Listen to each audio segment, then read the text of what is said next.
Si vous voulez annoncer que vous vous présentez à la présidence, vous ne devriez probablement pas le faire de la manière la plus gênante, embarrassante, horrible et révoltante. Ce que vient justement de faire et aussi. Et quand je dis, les gars, Cette vidéo doit être l'un de ses pires coups de pub jusqu'à présent. Je ne sais pas si j'exagère. Ne soyez pas bizarre avec ça, même si je sais que vous le serez tous. Très bien tout le monde. Je veux dire, pourquoi serions-nous bizarres? Pourquoi réagirions-nous bizarrement au fait que tu te fasses des injections pour préserver tes ovules pour l'avenir, alors que tu es une femme de 36 ans, fiancée depuis 4 ans? et je vous ai dit que c'est un coup de pub pour qu'elle annonce qu'elle veut se présenter à la présidence. Attendez un peu. Déco et moi, premier jour de la congélation de mes ovules. Je me lance dans le processus. Et maintenant, j'ai... Voyons voir tous ces médicaments ici. Cette femme est un véritable génie, en plus du fait que la congélation des ovules est l'une des plus grandes et terribles arnaques et choses qu'on est dites aux femmes comme si c'était normal. Genre, congelez vos ovules à 37 ou 36 ans, ce qui, soit dit en passant, est déjà considéré comme une grossesse tardive, et tout ira bien parce que vous pouvez, parce que vous pourrez avoir des enfants plus tard, que ça ne va rien changer ou nuire à votre grossesse. C'est faux. C'est un mensonge. Les femmes devraient avoir des enfants et commencer au moins vers 20 ans et ne pas repousser leur vie, leur carrière. Mais la raison pour laquelle elle fait ça, et la raison pour laquelle c'est un coup de pub, c'est justement pour ça. Elle annonce ici, malgré le fait qu'elle soit une femme de 36 ou 37 ans, qui est fiancée depuis 4 ans, Qu'elle retarde le fait d'avoir des enfants, ce qui est stupide et insensé, et ça montre simplement où sont réellement ses priorités, parce qu'elle a quelque chose de très important qui arrive, et à cause du climat politique, ce qui veut dire en gros, les gars, je vous le dis que je veux devenir présidente, mais je vais mettre mes enfants de côté pour ça. Je vais d'abord m'injecter ça. Mais j'ai eu un bon conseil d'une amie, parce que cette injection, ça pique un peu. Ça brûle un petit peu. Donc, une amie m'a dit que si tu fais la première injection d'abord, tu la laisses reposer pendant que tu prépares, pendant que tu fais ta... tu sais à quel point c'est génial. Tu sais pourquoi c'est si intelligent. D'abord, elle rappelle à tout le monde, je suis une femme. Je suis une femme. Je suis une femme. Je suis l'une de vous. Je dois faire les choses que toi et moi devons faire. Et bien sûr, elle suscite beaucoup de controverses et de discussions à ce sujet, à tel point qu'elle peut ensuite dire, regardez, je suis la définition même de ce que signifie être féministe. Je veux tout avoir et je dois mettre mon pays en premier, même au prix d'un grand sacrifice personnel. Et regardez, je fais quelque chose de médical, et nous le faisons tout ensemble parce que, oui, ça fait mal. Tu as déjà vécu ça? Oui, c'est exactement ça, nous sommes toutes pareilles. Nous sommes la nouvelle ère des femmes, terribles, terribles, terribles, qui pensent que nous pouvons diriger le monde avec des idées terribles, terribles, terribles. Mais regardez comme je me rends attachante à vos yeux. Regardez comme je vous montre que toi et moi, nous sommes pareils. Nous faisons les mêmes injections et ça fait un peu mal. Et je suis un peu nerveuse de le faire, mais nous devons le faire pour le bien commun. Honnêtement, encore une fois, c'est un coup de pub génial, mais c'est ce qui est AOC. Un très très très bon coup de pub sans aucune substance derrière. Autre chose? Peut-être que ça brûle un peu moins, je ne sais pas. Mais évidemment, je ne le fais pas en direct en ce moment. T'imagines? Je ne voulais pas trop me distraire en étant en direct, parce que je m'injecte des trucs. Peut-être plus tard. Peut-être que si je deviens une pro dans ce domaine, je le ferai. Je veux dire, le fait qu'une femme politique, pense qu'elle devrait, faire sa congélation d'ovocytes en direct, montre à quel point on a évolué et encore une fois, je veux juste rappeler à tout le monde, le fait que les femmes puissent congeler leurs ovocytes dans certaines situations, c'est incroyable, c'est un miracle médical. Mais ce que c'est devenu, c'est une banalisation totale du fait que les femmes repoussent le fait d'avoir des enfants jusqu'à ce que cela devienne médicalement très compliqué pour elles. Ce n'est pas la voie la plus saine. Et les femmes devraient essayer autant que possible d'avoir des enfants naturellement. Bien sûr, pour celles qui ne le peuvent pas, c'est vraiment une bouée de sauvetage. Mais penser que tu es fiancée depuis 4 ans, que tu as 36 ou 37 ans, encore une fois, j'ai vu différentes personnes donner des âges différents. Et tu penses que tes idéaux politiques, tes rêves politiques sont plus importants que de donner la vie à des enfants, juste pour montrer à quel point tu es profondément égoïste?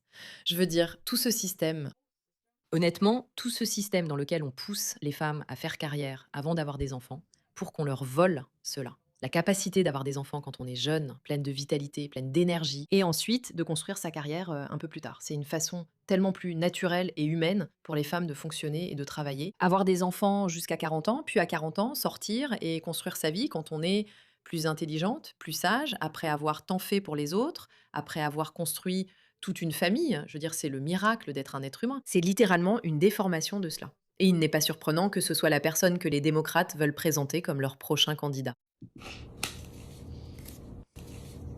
Peut-être que je devrais lancer une chaîne ASMR sur la congélation des ovules. Pourquoi les ont-ils interdits sur YouTube? Ce n'est pas drôle. Elle Donc est c'est de la tellement lâcheté. gênante. En gros, on dissout cette poudre. D'accord, regarde.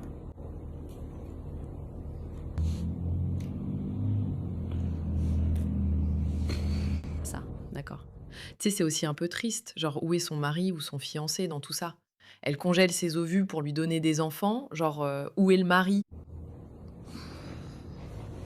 Non.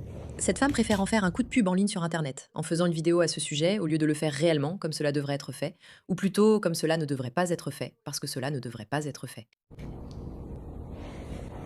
Ne rends pas ça bizarre. Même si je sais que vous le serez tous. D'accord. Je ne vais pas vous mentir. J'ai mieux à faire que de regarder Alexandria Ocasio-Cortez s'injecter dans son ventre dégoûtant et répugnant. Je n'ai littéralement aucun intérêt pour ça, mais c'est horrible. Alexandria Ocasio-Cortez commence le processus de congélation de ses ovules, laissant entendre qu'elle pense déjà à 2028. Je trouve ça audacieux. C'est mal, d'accord les gars, c'est mal de promouvoir ça. Et tout ce qu'elle dit n'est que mensonge, manipulation et fausseté. Je veux dire, regardez juste celle-ci. Mon assurance ne couvre pas un seul centime de cela. C'est 100% à ma charge. Ça ne compte pas pour ma franchise. Rien du tout. Ça ne couvre rien. Donc, il y a deux principales sources de coûts. On ne paie pas simplement une somme globale aux médecins. Vous voyez, ici elle arrive à caser le socialisme d'une manière ou d'une autre. Regardez comme c'est terrible, regardez comme c'est cher pour moi. D'ailleurs, dans cette vidéo, elle se plaint d'avoir passé des années à économiser pour cette procédure de congélation d'ovules à 8 000 $. Procédure, mensonge. Vous payez pour les médicaments et ensuite vous payez aussi votre clinique et la procédure. Donc, il y a deux coûts à cela. Certains endroits sont très chers. Je vais dans un endroit à New York qui spécifiquement propose des options pour les femmes qui n'ont pas d'assurance qui couvre cela. Et donc, mon total personnellement, tout compris, va probablement être entre 8 et 9 000 $. L'autre aspect de tout cela, c'est la clinique elle-même, la procédure et votre praticien. Et beaucoup de cliniques, en fait, ne vous obligent pas à le faire. Je ne comprends tout simplement pas comment les gens l'écoutent et se disent oui, Pour payer j'ai envie d'écouter en une Somani seule pour fois. toujours. J'ai économisé longtemps pour ça. Non. Tu es vraiment une menteuse. Tu n'as pas économisé longtemps pour 8 000 $. Pourquoi tu fais semblant à OC d'avoir économisé longtemps pour 8 000 $? Pourquoi tu fais semblant? Et donc, je suis juste en train de le payer comptant après des années d'économie. Mais il y a des cliniques. Tu le vois? Tu vois la manipulation? C'est littéralement juste de la manipulation. Genre, c'est tellement cher. Toute cette horrible rhétorique. Il n'y a pas si longtemps dans ma vie, je travaillais comme serveuse dans Downtown Manhattan. Et rien que d'y penser, ça me paralysait. Et puis quand on associe ça à toute l'horrible rhétorique que nous, en tant que femmes, recevons dans la société à propos de notre fertilité, etc., il est facile de se sentir figée et comme une ratée, non? Comme si je ne pouvais pas me le permettre. Ou si je peux me le permettre, alors il y aura une conséquence négative. Et moi, les gars, je n'ai aucun problème avec le fait que des femmes aillent congeler leurs ovules pour des raisons médicales. Mais pas comme excuse pour pouvoir avancer dans leur carrière politique et ne pas construire la vie qu'elles devraient mener. Désolée, poursuivez-moi si vous n'aimez pas cette opinion. Les femmes devraient donner la priorité à devenir maman et à construire des carrières qui s'accordent avec cela. C'est merveilleux.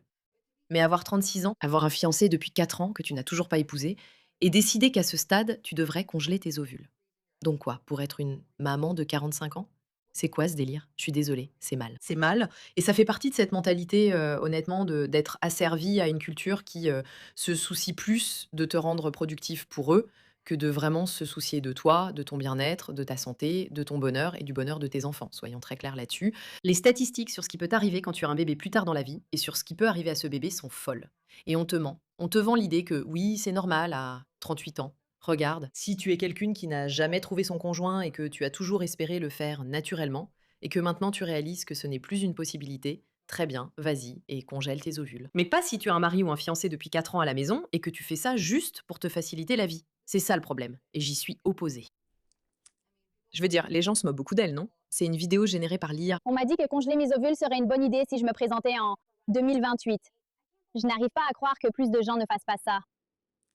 Ouais, tout le monde se moque de ses campagnes. C'est tellement embarrassant, non? Elle est avec le même homme depuis des années, d'après Adi Vastavski. Il n'y a aucune raison pour qu'elle n'ait pas encore d'enfant. Maintenant, elle devra recourir à la FIV ou à la gestation pour autrui pour avoir un bébé, ce qui comportera toujours des risques éthiques et de santé que le bébé devra supporter. Il est très rare, même avec la congélation d'ovules et la FIV, qu'une femme puisse tomber enceinte après 40 ans.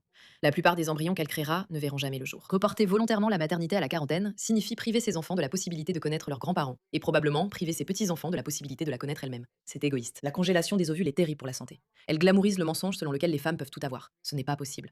La biologie est réelle et la façon dont on organise sa vie détermine son avenir. Ali a absolument raison ici. Parce que certaines personnes ont du mal avec ça. Voici une explication simple. Il n'y a absolument rien de mal à ce qu'une maman accueille des enfants plus tard dans sa vie. C'est simplement ainsi que les choses se sont passées. C'est magnifique. Beaucoup de femmes qui auraient aimé se marier et avoir des enfants plus tôt n'ont pas pu parce que les choses ne se sont tout simplement pas passées ainsi. Mais reporter volontairement la maternité à la fin de la trentaine ou à la quarantaine, surtout par la congélation des ovules, la FIV et la gestation pour autrui, est effectivement égoïste et irresponsable pour toutes les raisons énumérées ci-dessous. Et si cela ne nous regarde pas, elle n'aurait pas dû parler de la congélation de ses ovules sur les réseaux sociaux et encourager les femmes à suivre le même chemin.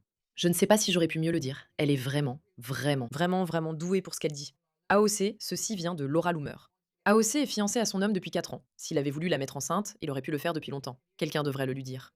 Et au fait, est-ce que vous avez déjà vu à quoi ressemble le mari d'AOC? Je veux dire, bien sûr, avec toutes les critiques qu'elle fait contre les hommes blancs, elle a choisi elle-même un homme blanc qui n'est même pas intéressé à lui faire des enfants. C'est déchirant, triste, pathétique, ridicule. Et en plus, elle le présente comme quelque chose de séduisant, surtout comme si c'était une étape excitante vers une annonce présidentielle. C'est choquant.